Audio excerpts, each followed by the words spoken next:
I pray that you and I are going to have a day today that will carry you and me on the wings of God's grace and glory for the rest of our lives.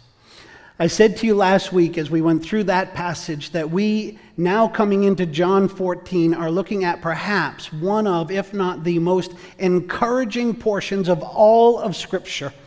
Let me back up for a minute and remind you that as we came into John chapter 13, we left Christ's public ministry where he was pouring out to the crowds, and we came into his beginning of the private ministry where he's pouring into the few, the church, the Christians. And we saw last week depicted here, both in the view of the overall passage and then into the lives of the individuals, whether you look at Peter, Thomas, Philip, we said, look at these guys. They're a bunch of knuckleheads. They're right there with Jesus. They're in the most intimate setting, and they're not getting it. And as we crossed into John 14 and we saw Jesus open up the chapter and saying, I know you don't get it, but don't let your heart be troubled, because it's not about your polish. It's about your passion. And we've seen here again that Jesus is striking a chord with the unity within the Trinity of God and the love that he has and his people will have as a result of this incredible, divine, miraculous move of God into the hearts of his people. I pray as we move into the second half of John 14 this morning, in a message that I've entitled simply, Love and the Spirit. Let me give you the impact, the big idea, the takeaway in advance that I pray that you and I will all walk away with from this message today, and that is simply this.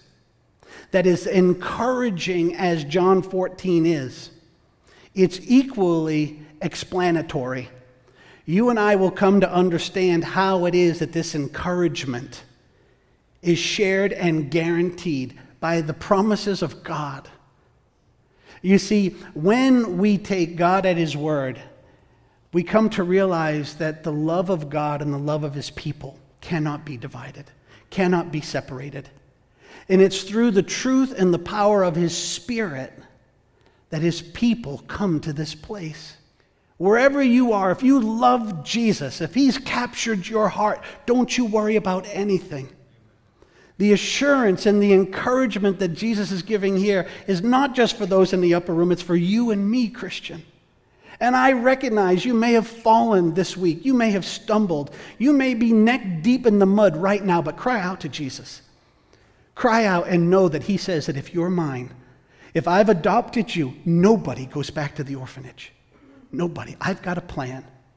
I've got a plan. You surrender and follow me and watch what happens. Friends, if you're here today and you feel a little broken, I pray that you feel the power of God through his promises that will come, truth and love wrapped in his Spirit.